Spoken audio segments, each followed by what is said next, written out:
சிங்கம் ஒரு சிங்கம் எப்போ எதுலயும் பெக்யூலியர் தான். ஒரு முறை சிங்கம் கர்ஜிச்சதுன்னா அந்த சவுண்ட்ல ஒரு 8 கிலோமீட்டருக்கு சும்மா அதிரும், எல்லா திசைகளும் அதிரும். அப்படிப்பட்ட அந்த சிங்கம் வேட்டைக்கு மட்டும்தான் வெளியில வரும், வேடிக்கை பார்க்கறதுக்கெல்லாம் வெளியில வராது. வேட்டையில கூட உயிரோடு இருக்கிற மிருகங்களை தான் வேட்டையாடும். அதுலயும் பெரும்பாலும் தன்னை விட பெரிய சைஸ் உள்ள மிருகங்களை தான் குறி வச்சு தாக்கும், ஜெயிக்கும்.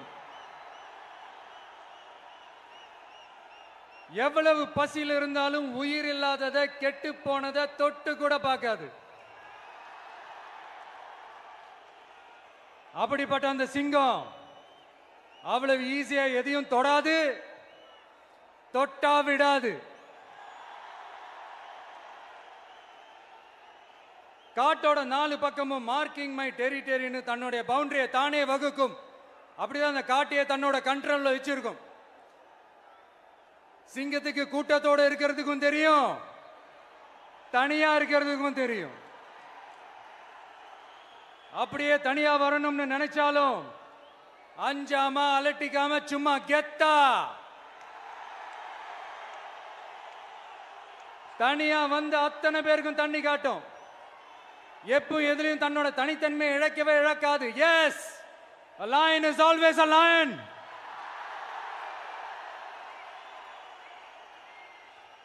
There are so many jackals and other animals in the forest, but there will be only one lion.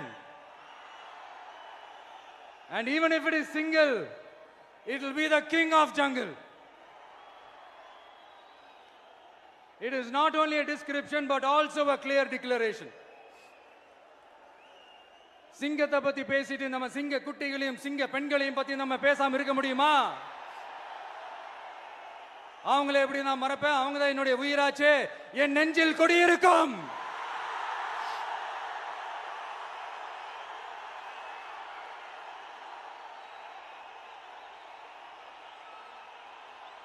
என்னுடைய தோழர்களுக்கும் தோழிகளுக்கும்